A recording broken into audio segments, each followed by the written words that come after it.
Look at all that money.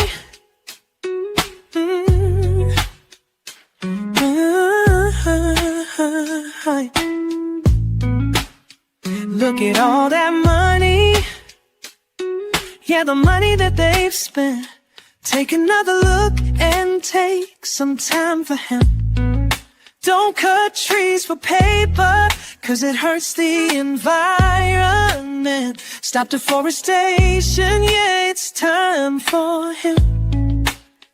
Well, an acre of hemp makes 20 barrels of oil. No need for pesticides to poison all our soil. People got no food, they got no clothes, they got no rent. Well, it's time for hemp.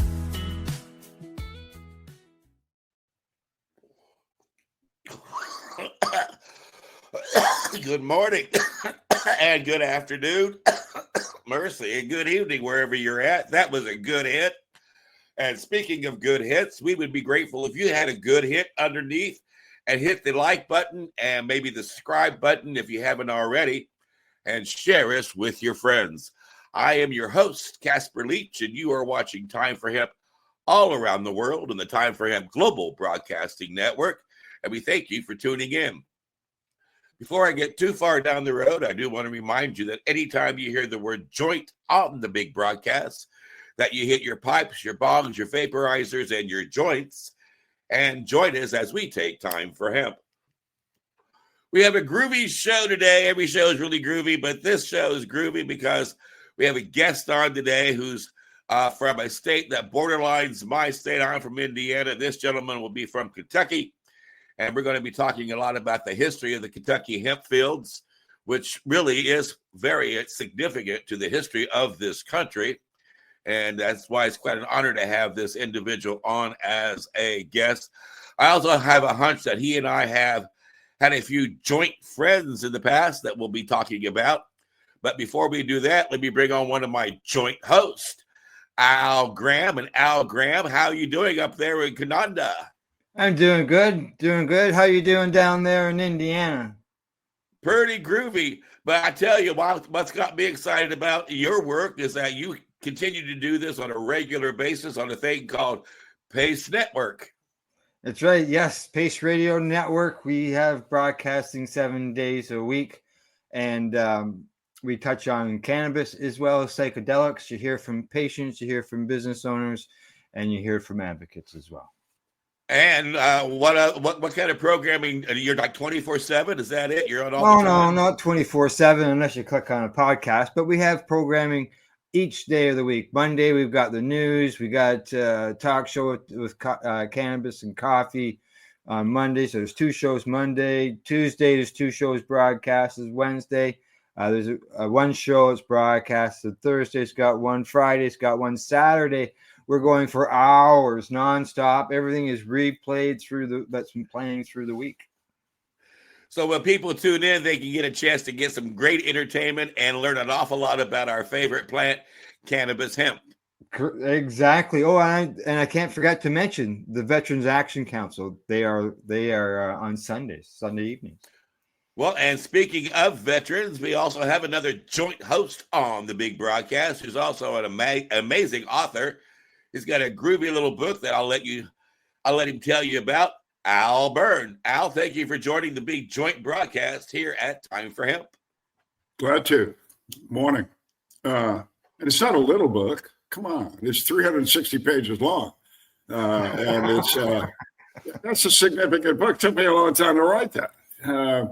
Anyway, it's a good book, guys. It's about my 40-year or so journey through the cannabis world, especially the medical cannabis world. We touch on hemp, of course, and basically it's a history that identifies who did what and when and how, people that you've never heard of. But anybody that's in the modern cannabis world, we just didn't get here. It's just that you just didn't wake up one day and it happened. It took 40 years and we're still not done. And the book will tell you how, who, and why, and what you need to do in the future.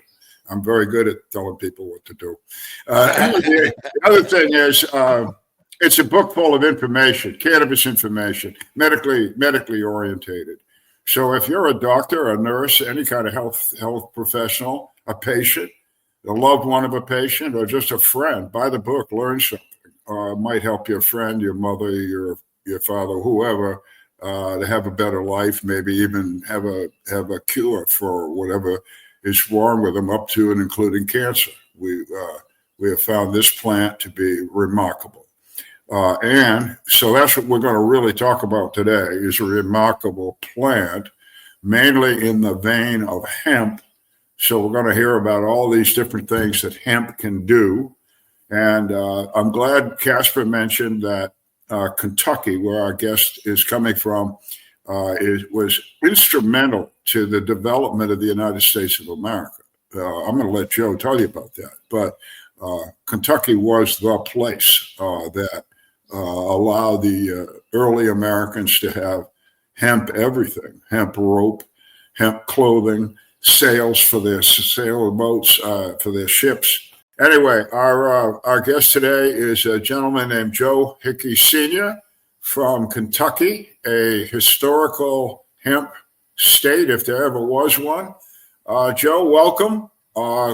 Nice background there, dude. Oh, thank you. Yeah, I'm in my backyard here in Kentucky in the spring. So beautiful this time of year here in Kentucky. Yeah, sure is. Well, we're glad to have you, Joe. And what we'd like you to do, we start with all our guests, is to sort of find out why and how and when you got involved with the cannabis plant, and go from there right up until, whatever's going on. We'll have some questions. You're bound to raise some questions. Right. But maybe we could start with, when did you fall into love with the hemp aspect of cannabis? Well, everybody has their own, story of what happened. And mine was really a haphazard thing. My dad was an antique dealer. And when he passed away, I ended up with these newspapers that were bound up in book form.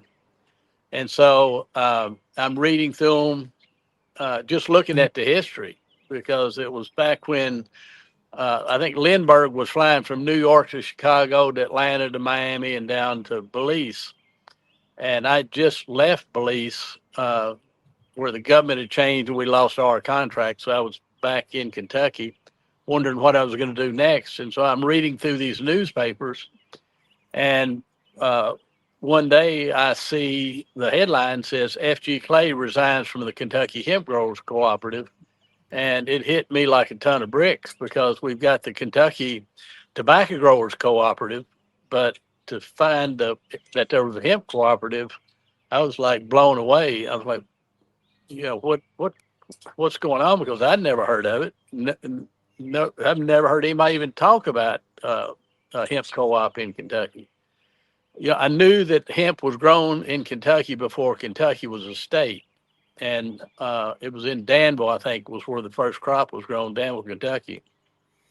But that was about the extent that you'd ever heard about hemp in Kentucky. So I started looking into it and found out my grandfather grew hemp, and started looking around, and I actually ran into this book called The History of Hemp in Kentucky by James Hopkins, a doctor from the University of Kentucky. And so I went and met with him, and he told me about in Paris, Kentucky, which is about 30 miles from here, that there was some old equipment there. So I went to Paris, Kentucky, went to this old feed mill and found this old equipment. When I say I found it, it was there. But there was a hemp softener and a comb that was run off of these big belts. And he showed me pictures of the belts and the run and everything. And then he said, well, let me show you some files. So went into the mill, and he had like 4 or 5 file cabinets completely full of all these records where the Navy was buying hemp from Kentucky and using it for, I guess the war effort. And so, I'm getting really interested. I'm kind of just blown away at everything I'm finding. And so we started talking to these old farmers and finding out what the history was there. I heard that France was growing it, so I called the minister of hemp in France, Chanbra is I think what they called it there, and he put me on to Ian Lowe in England, who was petitioned England to start growing it, which they did a year or so later. And then he sent me to Joe Strobel and Jeff Kime in Canada that were petitioning the Canadian government. And so I had all this information and old pictures, all the EU rules and regulations on hemp. And one day in 94, I heard turned the radio on. I heard that the governor was having open door at 4. And anybody that wanted to talk to the governor about anything could just go in and sit down and talk with him. So I told my wife, let's go over there. And she said, you're crazy. And so I finally talked her into it. And so I took all the material and went over there. And I sure wasn't going to tell them I was going to talk about hemp because I figured they wouldn't let me see the governor. So at the time, that's when all these CEOs at the tobacco companies were swearing under oath that in Congress that hemp wasn't,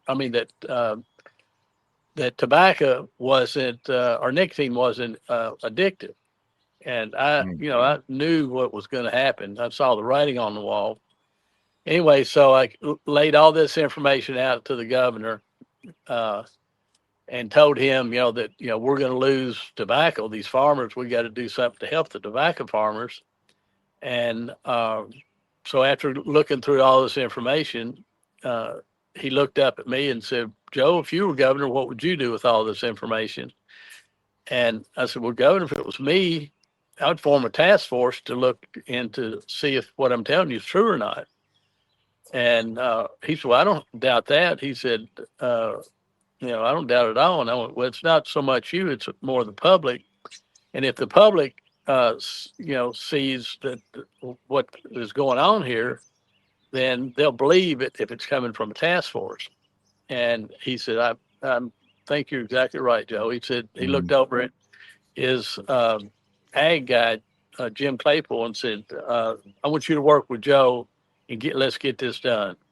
So that was kind of the beginning of what really put Kentucky on the map and really kind of brought hemp into the mainstream of, at least Kentucky consciousness at that point. And so he formed the task force. And now I'm thinking, okay, we've got the governor, we got a task force, so let's just get a law passed. And so I went and spoke with the legislators, or this one legislator, and said, why don't we create legislation that allows farmers to grow hemp? And he looked at me like I was crazy. And he said, Joe, he said, if I introduce legislation to introduce hemp, said people will think I'm going to try to legalize marijuana. And he said, I'm not going to do that. I'll lose my job. And he said, people don't know the difference. And until they do, I'm not going to do anything. So at that point, I knew that, education was what we had to do. So we reincorporated the Kentucky Hemp Growers Co-op.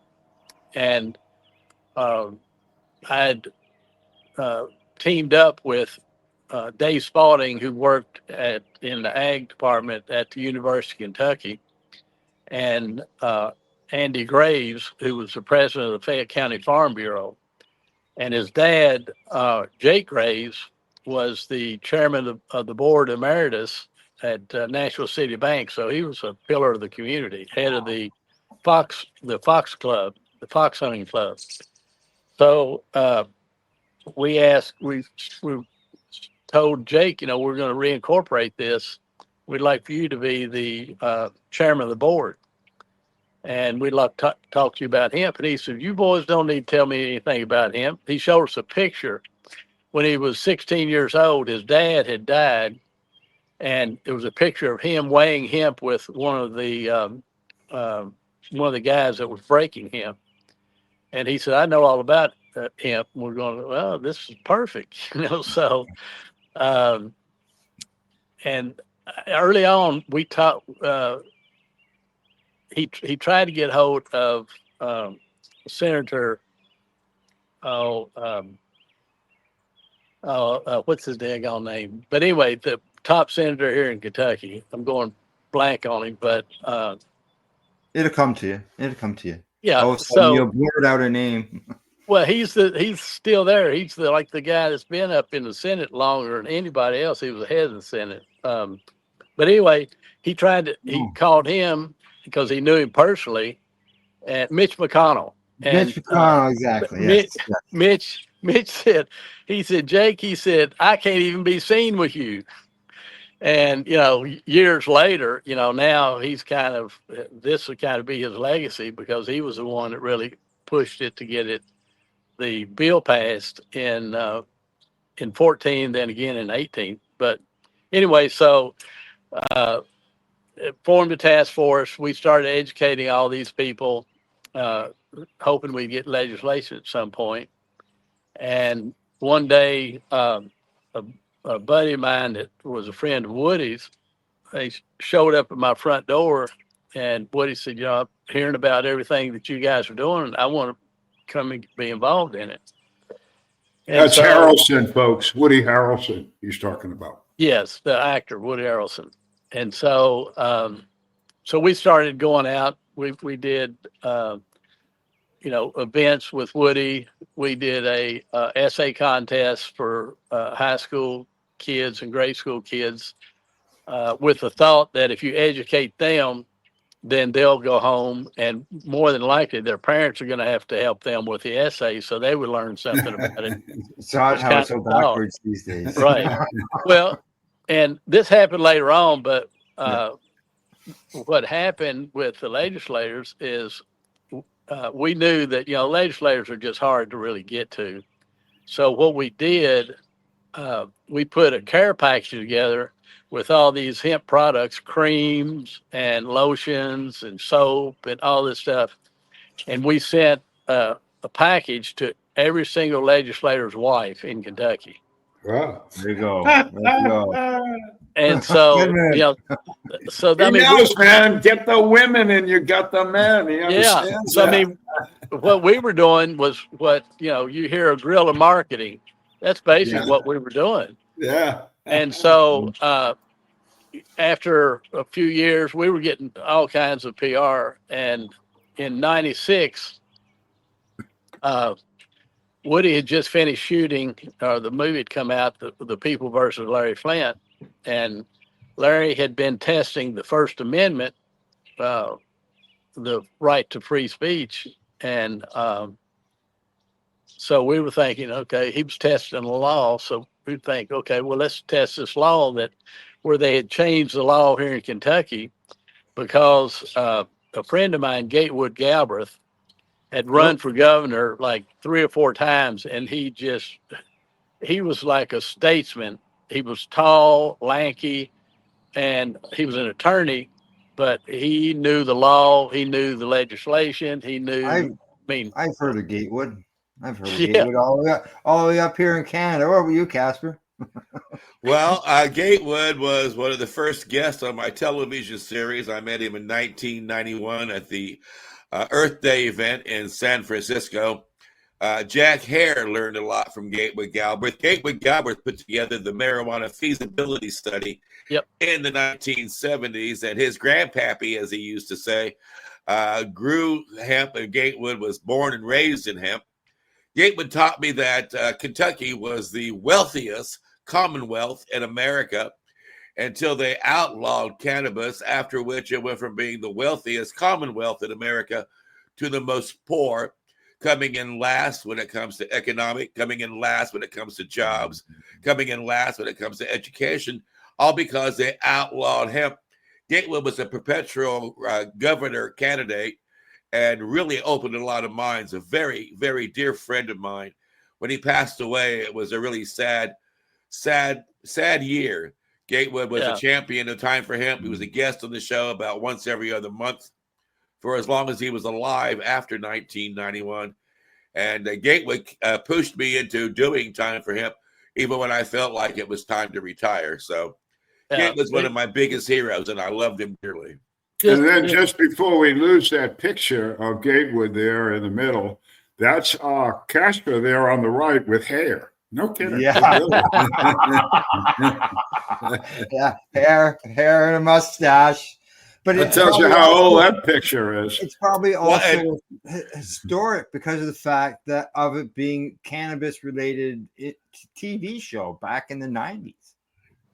Anyway, back to Joe Hickey here, but we had to put a highlight on Gatewood. Yeah. He's a fine man. Great dude.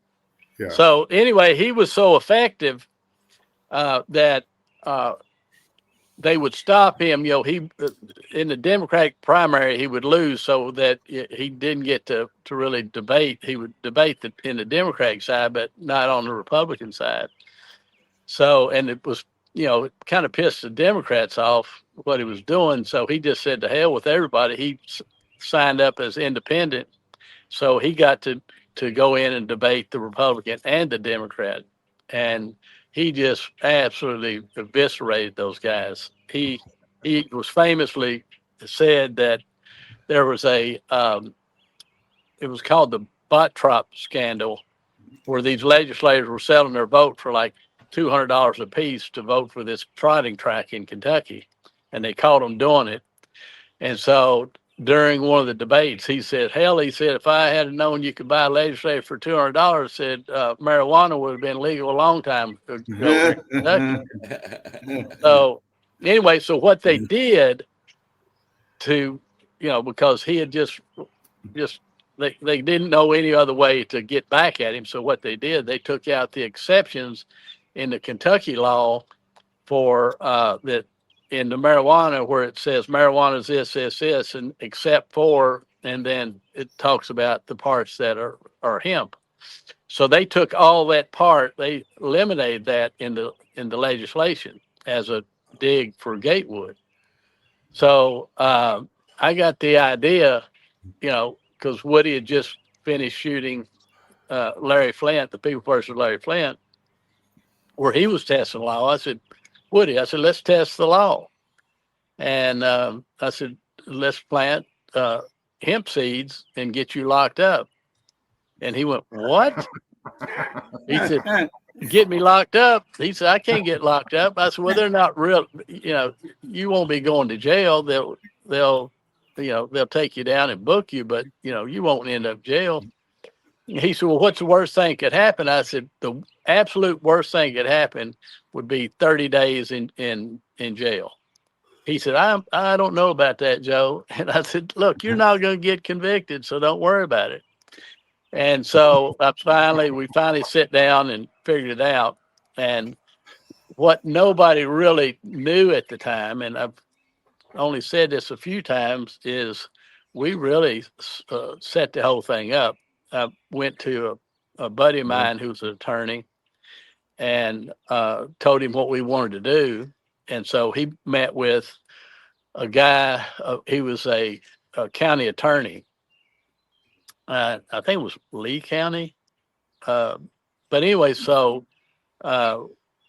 what the agreement was is Woody would plant the seeds, and then we'd get him locked up, and then in court, if he was found not guilty, the prosecutor would take and appeal it to the higher court. And then if we lost, then we would appeal it, and we'd go back and forth till we got to the Supreme Court. So that's what we did. And so what we were trying to do, and again, all this was just a big PR campaign. So what we decided to do is have the first international hemp conference in Lexington. And a buddy of Woody's was Peter Bayhuth, who was a former executive director for Greenpeace. And he had been hired away by Ted Turner, who was giving away, I think it was a couple $100 million back then, which was a hell of a lot of money back then. And so Ted Turner was funding the Kentucky Hemp Museum and Library that we developed as a nonprofit, and was giving us money. So when we got the idea, he said, well, we'll get Peter to get TNN, what was called back then, the Turner News Network, to bring some cameras up, and we'll get all these. We invited people from all over the world to come to the conference. We had people from Australia, England, Canada, France, Ukraine. I mean, we had people from all over. And so we were going to have the conference on Saturday. So everybody came in on Thursday, and on Friday, we took all those, the guys from all around the world, we took them to Simpsonville Elementary School, to Donna Cockrell's classroom, and talked to her kids about hemp, and went out and planted a tree. And we had the newspaper. Buddy of mine was a newspaper dude, a reporter. So we gave him the scoop. And so after we left, because nobody knew we were coming, she didn't tell the principal or anything. We just walked in and did it. And so the DARE teacher went nuts. And so the next day on Saturday for the conference, the headlines in the newspaper was about Woody and all these experts around the world in Donna's classroom. And then they had the DARE teacher talking about how Woody played a pornographer and wasn't a good he wasn't a good role model for our children. And so Jesus. so we're on the front page, so who cares what, just as long as you're, what's that saying? It doesn't matter what they say about you as long as they keep saying it. Get your name spelled right. Yeah. So anyway, so we had the conference on Saturday, and it was packed. I mean, we had the Marriott not the Marriott, the Hyatt just completely packed, standing room only. And so then Sunday morning, we get up and take TNN News Network with us and drive down to Lee County. And again, nobody knew this, but we didn't have any land to plant it on. So the prosecuting attorney, we met in his office, and his daughter, the prosecutor had some land, out of town. So he deeded an acre to his daughter, and then his daughter deeded an acre, rented an acre to him for a year for, I don't know, $2,000 or whatever it was. And so that's where we end up going out planting the hemp.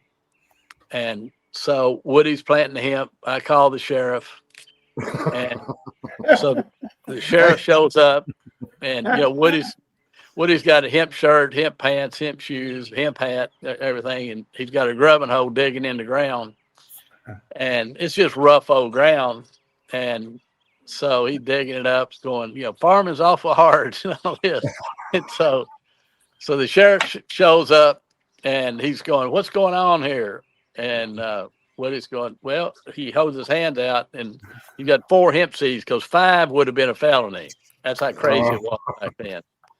So he had 4 hemp seeds. He wanted to plant 11 because that's his favorite number. And I said, you can't do that because it's a felony. You got to stay at 4. So he said, I got these 4 hemp seeds here, and I'm going to plant them. So he put them down the ground and pats them in and everything, stands up. And the sheriff looks at him and says, well, he said, do you realize you're under arrest? And Woody's going, yes, sir. He said, would you retrieve those seeds? And Woody's going, okay. So he gets down there, and the seeds look like dirt. I mean, the same color and everything. So he's digging around. He can't find the damn seeds. And the sheriff says, okay, you're under arrest. And so they, handcuff him, put him in the car. Oh, I don't think they handcuffed him. I don't believe. But anyway, they planned him, put him in the car. And so that started the whole 4 years of, going back and forth to court. And so 4 years. 4 years. And Wow. so one appearance before a judge was one that the judge happened to be an old friend of mine, just accidentally. We didn't plan that. No. But he ends up presiding over one of the cases. And so I called him up, and it was Judge Bill Trude. And I said, Bill, I said, I've never asked you for anything, but I'd like to have the trial held on this date. And he said, well, I'm going on vacation. And I'm going, look, have I ever asked you for anything as long as we've known each other? I've never asked you for a favor. He said, no. I said, well, I'm asking you for a favor. And I said, you can just go on vacation the next day. I said, it's going to be less traffic. And so finally he agrees to it. So we have the date. He's, goes in front of the court and everything. He's found not guilty. And so I said, when you go outside, just say, today is Independence Day for Kentucky farmers. And he went, what? I said, just say it. I said, I don't care if they ask you if you love your mama. Just keep repeating, today's Independence Day for Kentucky farmers. So we go outside, and of course, Woody's going, hey, today is it, and so the next day, the headline in the paper is Independence Day for Kentucky farmers. And I told Woody, like 2 or 3 weeks before this, what the headlines were going to be. And he said, how do you know what the headlines are going to be? I said, I'm just telling you. So we go home after the trial that evening, and I get up early the next morning, go into town. We were staying at a buddy's horse farm, and got the newspaper and brought them back and threw it on the bed, and it had Independence Day for Kentucky farmers. It was the 4th of July. All right. So, but I mean, there's just a lot of stories that went along with the whole thing. But to cut it a little short, he was found not guilty in 2000. And then after, we'd been going for 3 or 4 years trying to get a law passed. And finally, we did that little trick of sending these care packages to all the legislators' wives.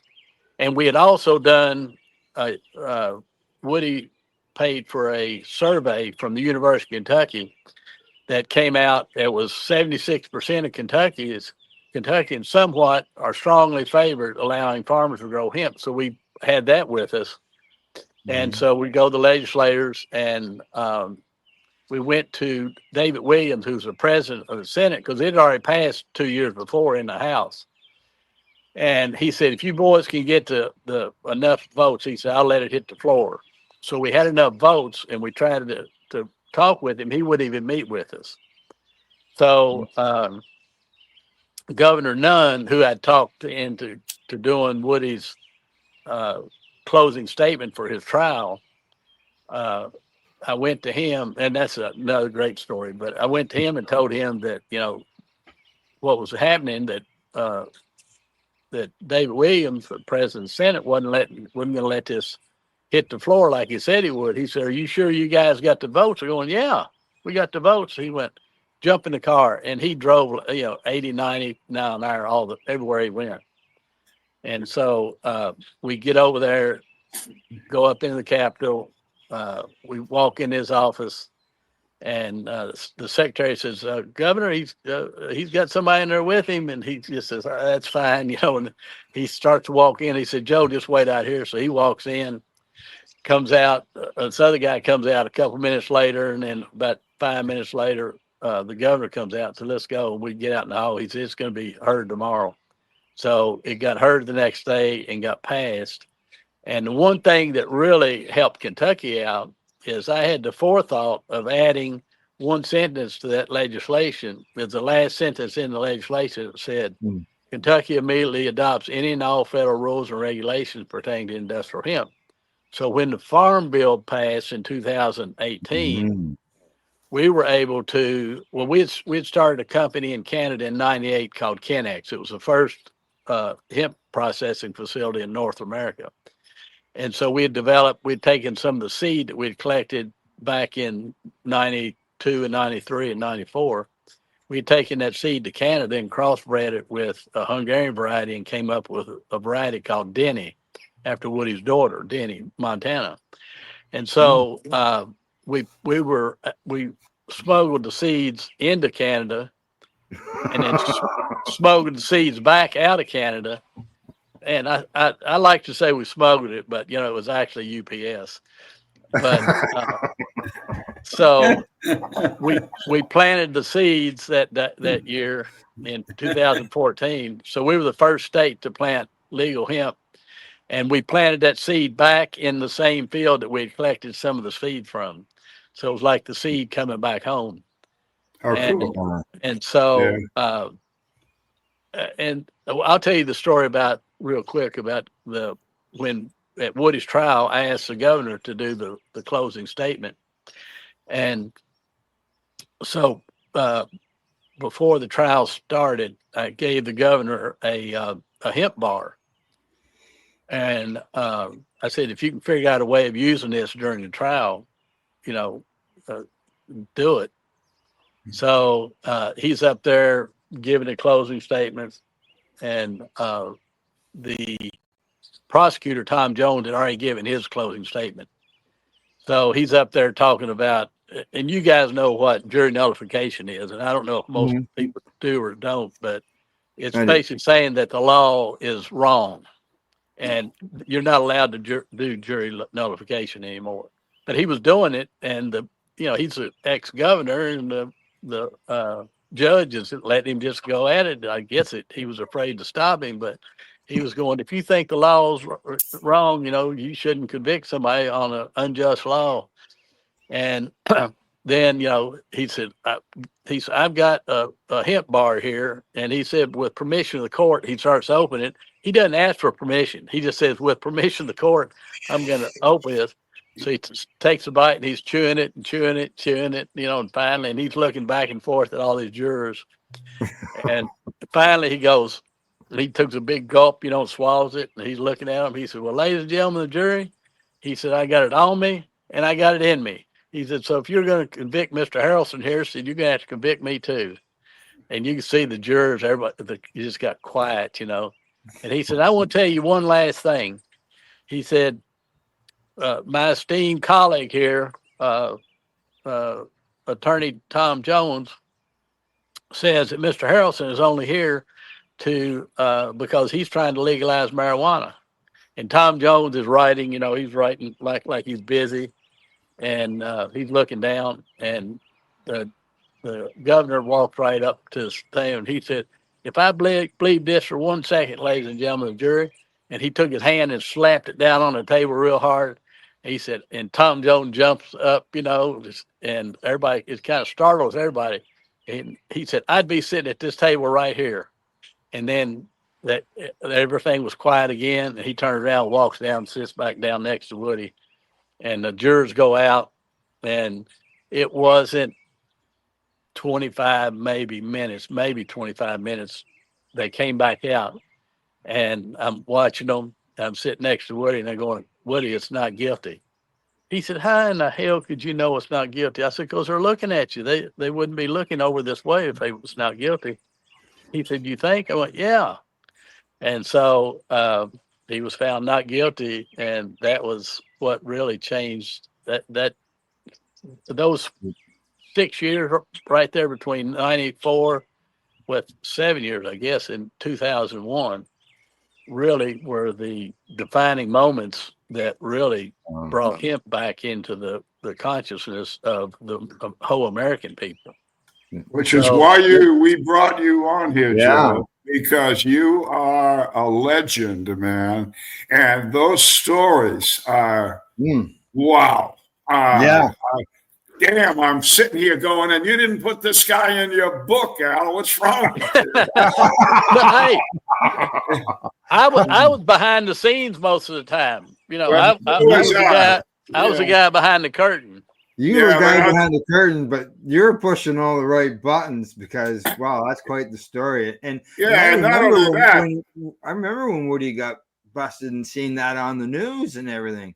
So to Yeah, hear but the this is- backstory behind it, that's the Baxter and is then crazy. And it was- by the way, when we're done, Joe, if you could hang on a few minutes, I got some stock market questions.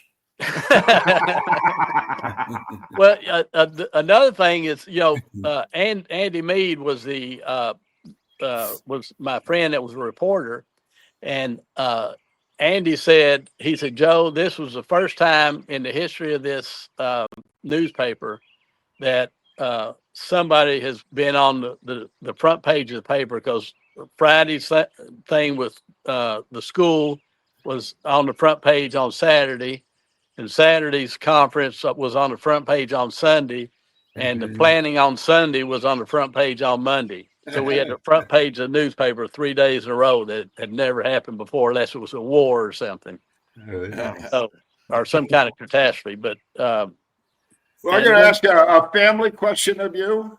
sure. Yeah, your grandfather, one of them, was a hemp farmer of some sort. Yes, Now, was that during World War II? Because I don't know if the folks know, but we have a movie called Hemp for Victory. Yes. Yeah.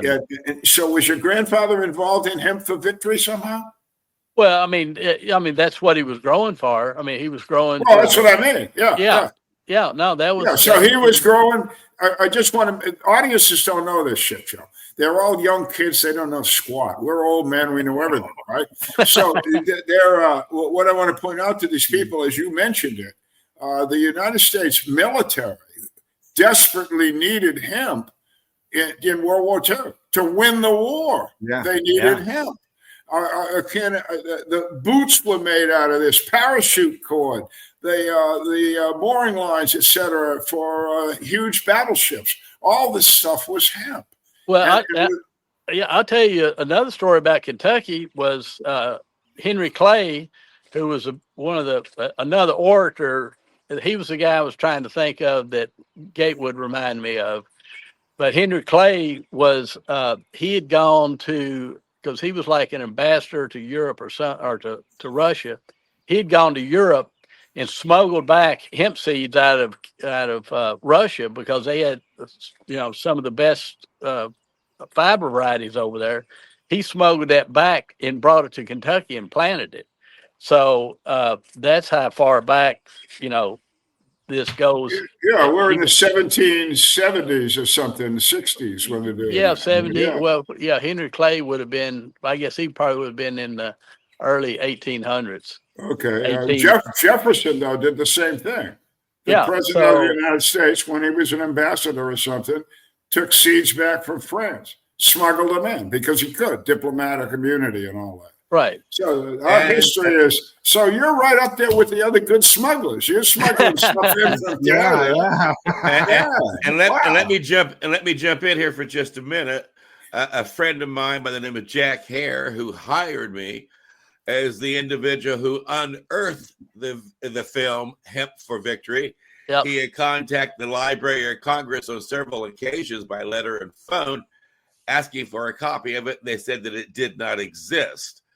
So they personally went to Washington, D.C., and they tracked that down. Mm-hmm. And if you go to timeforhemp.news, you will find a blog post that I did featuring Jack Hare.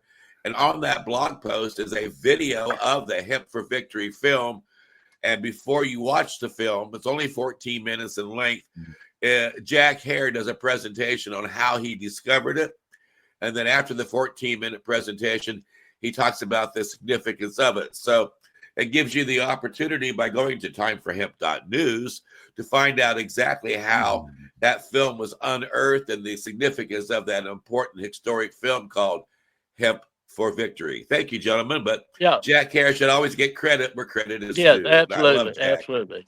Well, and then what's happening, at the present time with industrial hemp is all the regulations that are going, that are out there. Some of the crazy stuff that's happening is, hemp would be a great feed for animals, Oh, and, people are allowed to eat hemp and hemp seeds and hemp meal and everything else.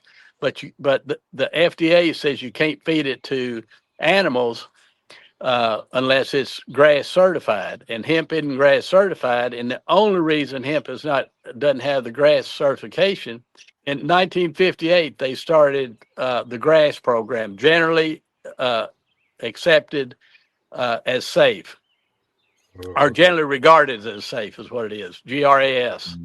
And so it they left hemp out because it was illegal back then, so it didn't get grandfathered in with corn and soybeans and all the other crops, and so that's why it's not grass certified right now. So what's happened is the FDA has said now you can feed laying hens hemp meal as long as it doesn't have more than 2 ppm, two parts per million of THC in it. And what most people don't understand, if you said describe 2 ppm to me, how would you describe that? You can't visualize it. But if you say 2 ppm is 2 inches in 15.78 miles, that gives you a little idea Yeah, it does. of what 2 ppm is and how crazy it is. And so the Hemp Feed Coalition spent, I think, $300,000 or $400,000 in research and everything to get the hemp meal allowed at 2 ppm, and it's absolutely crazy. Oh, Now, if you want to get a broilers, it's another 300,000 in 2 or 3 years of research. If you want to do goats, it's another. Every animal has to be grass certified, or through the FDA, and it's absolutely just. I mean, it's just another roadblock. First, it right. was the FDA, the Kentucky hemp growers sued the FDA. I mean, the DEA twice. Once over stopping us for bringing hemp seed in from Kennex in Canada, our factory up there. We had shipped 5 or 6 tractor trailer loads of hemp seed to the bird seed companies, and it wasn't sterilized. So the DEA went nuts and said, "You bring it back, or we're gonna charge you." And so we had to sue them to stop them. And then they stopped our loads of fiber that we were sending to Indiana Biocomposites that was making car parts out of it. So we were doing all the right things, but the DEA and Customs basically shut Kennex down. We shut it down in 2002. So here we are in 2025, and now it's the FDA that's the roadblock for what's going on here. So, and another thing that I'm working on right now is how do we make hemp, industrial hemp, how do we make that into a commodity? Because it took soybeans 150 years to become a commodity crop. And it's going to take hemp another 30, 40, 50, 60 years, whatever, to become a mainstream commodity if we don't do something. Because what I'm telling people is, look, the farmers know how to grow. Growing hemp it's not brain surgery. It's not, something that they don't know how to do. And there's processing equipment out there to process hemp. Mhm. So that's there. So that's not a problem. And then on the market side, 86% in a research done, it's an article I just wrote on LinkedIn that basically, I think the title was Industrial Hemp is Going Nowhere.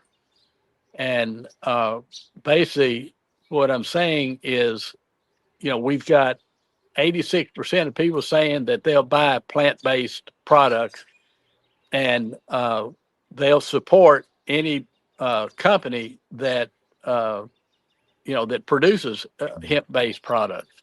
So the market's there. So we've got the farmers, we got the processors, and we got the market. But this is like the chicken and egg Well, dichotomy. It's like that's who's going to it's go kind of first? Yeah. it's kind of hard to get my mind to wrap around that for a lot of reasons because I think basically from Jack Harris' book, we all know that 1937 Popular Mechanics had a cover story about hemp being the next $1 billion crop. And it was the first time the word billion had been used as Yeah. $1 billion featuring a crop. And Popular Mechanics pointed out that they'd gotten the decorticator going now, that because of the decorticating machine, they were able to easily harvest hemp and to turn it into paper fiber. And it's going to have a great industry. They had a lot of products for it, and it was going to be a great industrial boom for our country. You would think that just by presenting that one document to any logical individual would immediately break down the walls. Yeah, but the difference is, like I said, all the parts are there. It's like a puzzle. All the pieces are there. We just haven't connected everything together, and until we get the farmers and the processors and the market to all agree, because look, there's certain genetics are going to grow here in Kentucky that aren't going to grow up in Maine or up in Oregon or down in Florida. There's got to be different genetics that are going to be acclimated to different climates.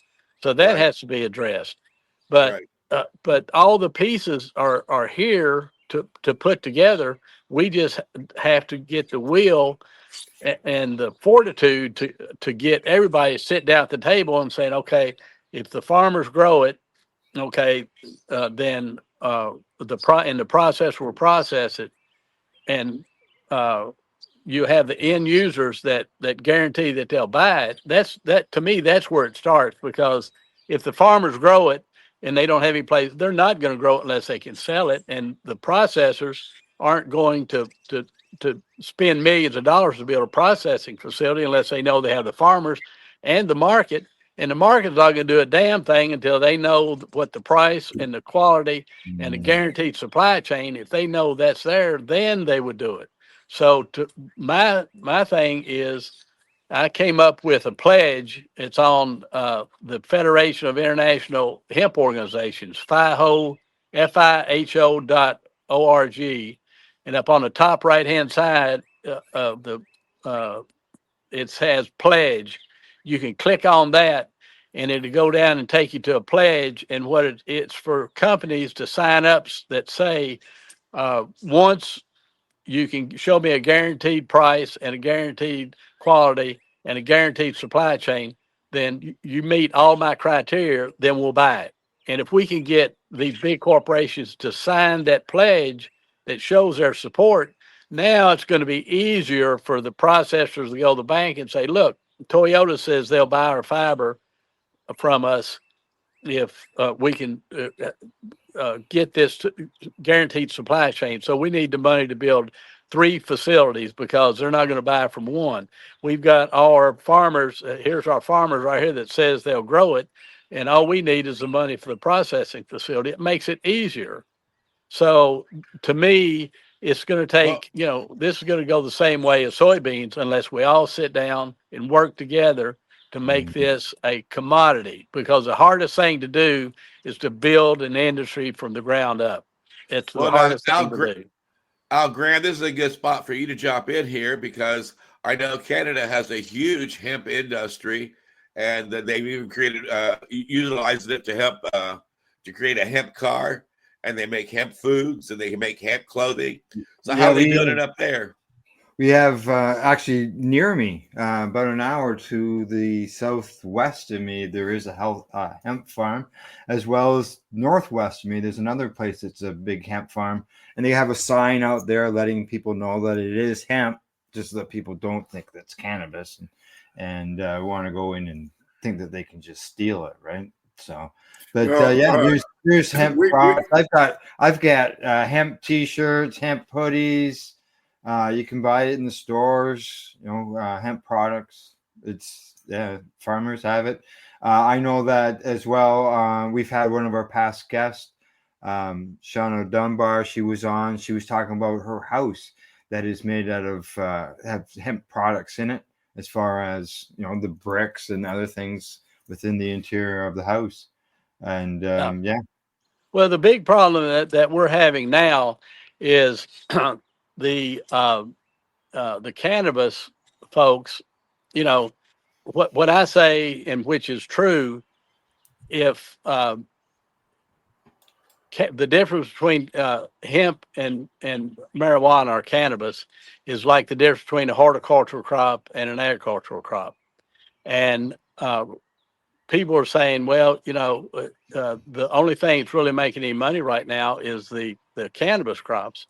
And I agree with that. But if you look at the grand picture, the American farmers are going to, like 0.1% of American farmers are going to be helped by cannabis, and 99.9% are going to be helped by industrial hemp. So that's why my focus is basically on industrial hemp, because cannabis doesn't need any help. I mean, cannabis is here to stay. And So Gateway pointed out that when they outlawed this plant, it was the biggest wealth transfer in human history. It took the money out of the out of the farmer's pocket. I'm dyslexic. And put it into the pockets of the petrochemical and the pharmaceutical industries. Well, what people don't know is when all this was going on, Henry Ford and George Washington Carver and I think it was James Hale. He wrote a book called The name of the book was Chemergy, Chemurgy, Chemergy. And what Chemergy was the science of using carbon-based products or plants to make industrial material. And what their vision was during the Industrial Revolution is making farmers a source of the material for the Industrial Revolution instead of the hydrocarbons. Because just about anything you can make from a hydrocarbon, you can make from a hydrocarbon. So there was this a group of guys that were trying to say, let's let the farmers do it, because if you think about it, these wealthy guys had enough money to punch holes in the ground, which very few people could, and they had the money to build facilities that would process that oil and turn it into something, and they were getting it for free because they're just punching the holes in the ground. So they accumulated all that wealth in just a few people, where if it had have gone the other way and gone into a carbohydrate economy, all that money would have been spread out all across the United States of the farmers, and it would have made a whole difference in how it would have the economy came together, and it wouldn't have been as consolidated as it is now. And you mentioned that Henry Ford was involved with that, and that interview that I was doing with Gateway Galbraith and the photograph that Al put up, when I was talking to Gatewood, all of a sudden Jack Hare comes busting in the middle of the interview, and again you can see that on my website. And he had just gotten the facts from the Henry Ford Museum, verifying that Henry Ford had actually developed a hemp car. And it took Jack almost a year to unearth that evidence. And when he did, he happened to be right there by Gateway Galbraith, and the two of them overlooked that facts showing the Henry Ford car. And it was rather interesting to catch that moment in history of hemp history, where Jack Hare had unearthed the proof of the Ford car. So yeah, I mean, again, Jack Hare, we owe Jack Hare so much. I was blessed to have the opportunity to work with him and know him. I didn't mean to interrupt again, but yeah, well, I try to give credit where credit's due. Yes, I agree 100%. But Bakelite is what they called it back then. And if you look at these old ringer phones where you lift the thing up, put it to your ear, and you talked into the little thing, that earpiece and that mouthpiece were Bakelite. They were made from hydrocarbons. They were made from plant plastics. So it's not anything new. It's just coming back into, a buddy of mine has the hemp plastic company out of Australia. and they're working with a lot of the automobile companies now. But I think in the future, this is we're finally slowly working our way back into the past. Are you talking about Paul Beheim? Yeah, Paul Benham. He's been a guest on the show a few times. You're right. It's amazing what he's able to do. He sent some hemp plastics to Paul Stanford, who's going to be one of the keynote speakers at the Texas Hemp Stock. And the plastic that's made from this plant is really fabulous. Yeah, both. Listen, we're running out of time here, guys, and I'll tell you what, Joe. We need. If I know you're a busy dude, but maybe when you come back from Texas, we could do more. Your stories, your history book in your head is just fascinating. And our goal, the three of us here, has been to try and collect information about cannabis that is not well known. And boy, you've just given us a whole bunch of that. I really appreciate it. Thank you so much. I'm glad to share the knowledge that people shared with me back in the day. We talked with so many farmers that had grown hemp, and talked about riding on in the wagon on the top of a pile of hemp, taking it to Danville to a mill in Danville. Yeah. And I mean, there's so many stories that I heard along the way. We even had a bunch of old farmers that had old equipment that they had a club. We actually got them to bring one of their tractors with one of the belts on the side, and we hooked it up to that hemp softener and got it running again there in Paris after, what was 50 years. Yeah, cool. Running again. So there's so many stories. There's just not enough time to tell all of them. Well, I would have enough time for you to talk about your website and let people know your URL and how they can find you. Well, we're working on the website. It's just the initials, the Kentucky Hemp Growers Cooperative Association. So it's khgac.com. And we should have it finished. We just got some preliminary stuff up right now. We should have it finished on the next couple of weeks, hopefully by the time hemp stock comes around. But it's been quite the journey over the last 33 years. I never in my life thought that this was what my life's work would end up being, but I sure am glad I've been part of it. I laugh. You're talking to three other people who never thought we were going to grow up and be cannabis hemp activists. It's a small club. It's a small club. So well, and everybody has their own story of like accidentally dropping into this thing, and it's everybody's got a different story, which is all of them are really interesting because everybody came to hemp into a different way. And it's always good to hear those stories. I enjoy it. Yeah. Well, we enjoyed having you, Joe. It was a great show. Great show. Well, anything you want to say to the audience, Joe, before we wrap this up? Well, I haven't. We can talk about it at another time, but we've got a technology called lipid bond that we developed for the cannabis industry. And what it is it's not solvent, it's solventless, and we get 96% extraction rate, which are infusion, because it's an infusion process, and it's a sealed, pressurized container, so we don't lose any of the cannabinoids or terpenes or flavonoids or any of that.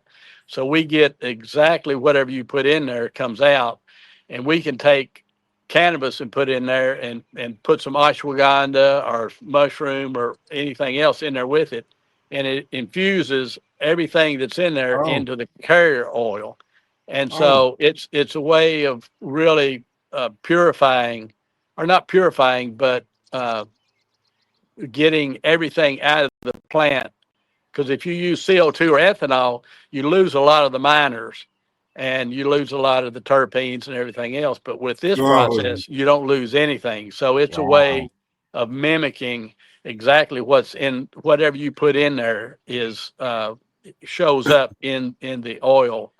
All And right. So I'll take that as a yes. I'll yes, come back and talk about that. Yes. yes. Yes. Yeah, I Very think it's something we may have to demand. Yeah. Well, and people can go to Lipid Bond. It's LIPIDBOND.com, lipidbond.com, and you can look at the technology and kind of get an idea.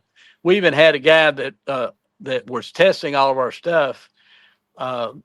He came back and said, "I'd like to do a white paper on your technology." And we don't want to write white paper. He said, "No, I'm not going to charge you. Because I've been testing hemp for years, and I've never seen such a complete array of terpenes and cannabinoids on a consistent basis ever." And so he wrote a white paper describing the technology. And so it's revolutionary. I think we're going to do a like $100,000 challenge. Anybody that can produce an oil the way we produce oil, we give them $100,000. Wow, So that's something else that's coming up. Let's bring us back to Jack's book, $50,000 award. If you All right, there you go. There you go. There you go. Yeah. Right. I offer no rewards in my book. Just read it. That's reward enough. Right. And for those people who are wondering what that's about, Jack Herer, when he put out his book, first offered $10,000, then upped it to $50,000 to anybody who could find one thing in his book that was not true. Yeah, that was great. And they got a lot of attention. I did the same thing. I borrowed from Jack when I started pot. I said the same thing over and over every conference we started for years, that never in anything that Patients at a Time had ever said or written had ever been challenged by an individual, an organization, or a government. Yeah, no. And that's the integrity that comes, folks, with this kind of information. None of us are making this shit up. Joe's every word he said happened. And again, most important for us to have this show and others like it archived. And we really have that. And we really hope you will look at it. The value here is incredible. Anyway, I'll shut up. Joe, it's been great, man. And I love your backyard. It's been just sitting here watching the backyard's been fun. Yeah. Oh yeah. Birds are coming and going. I know.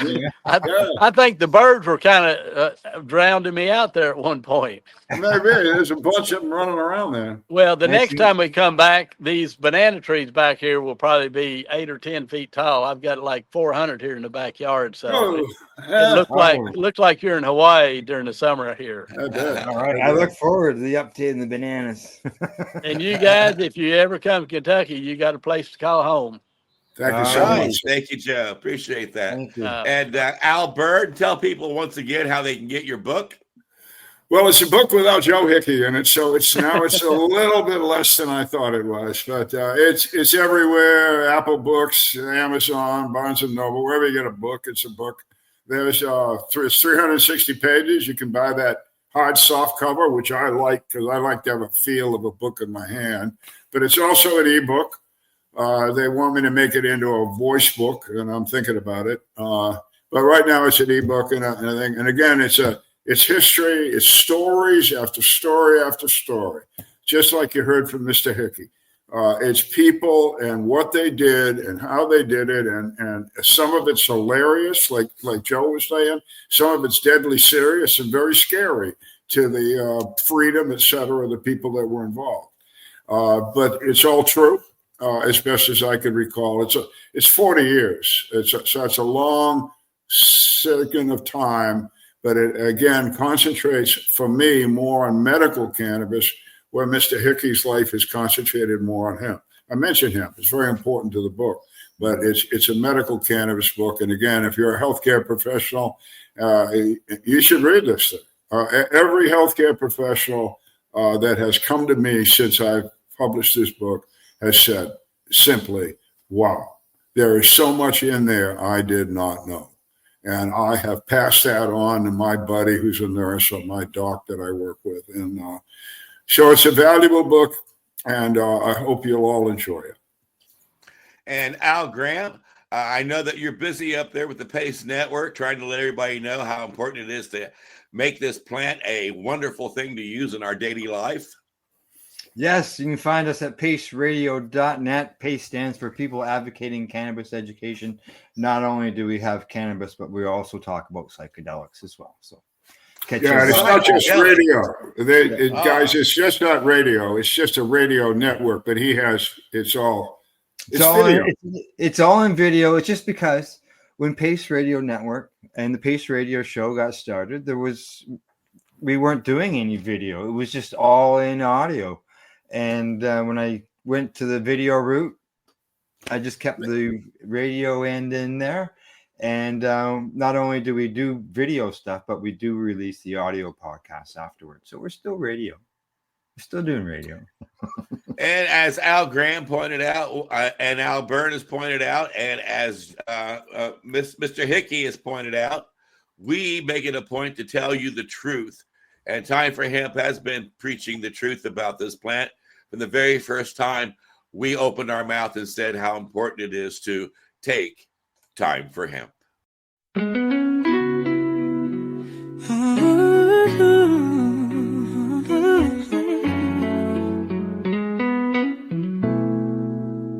Look at all that money.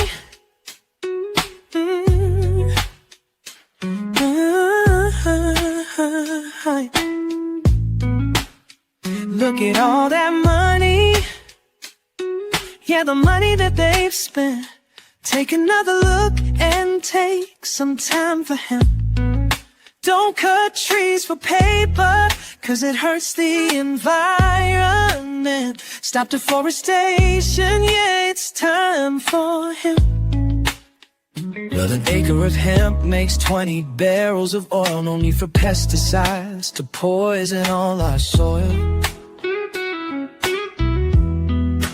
People got no food, they got no clothes, they got no rent. Well, it's time for hemp.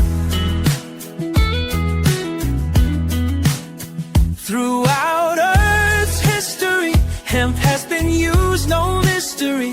Hemp was legal to pay your taxes for more than a century. Faxes, the founding fathers make sense to me. It's time to grow hemp legally. Think of all its uses, it's money that's well spent. Right now, no excuses, it's time for hemp. Sustainable green industry, that's our intent. A better place this world will be, it's time for hemp. Fuel and food and clothes and soap, housing, cars, yeah, cars, no joke. Henry Ford built a car of hemp. It's time for us to do it again. People being flowers far with Valentine as it's meant. Right now, it's time for hemp.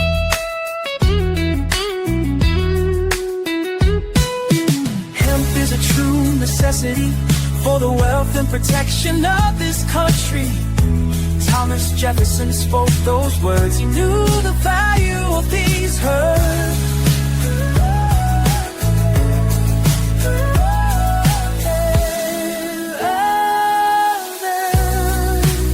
It's time to lift the hemp. It's time to make a strong stance. Well, yes, we can. I know we can. We can make a difference. Yes, we can. Just like birds of a feather, work together to live the hemp. Look at all that money, yeah, the money that they spent. Take another look and take some time for hemp. Don't cut trees for paper, 'cause it hurts the environment. Stop deforestation, yeah, it's time for hemp.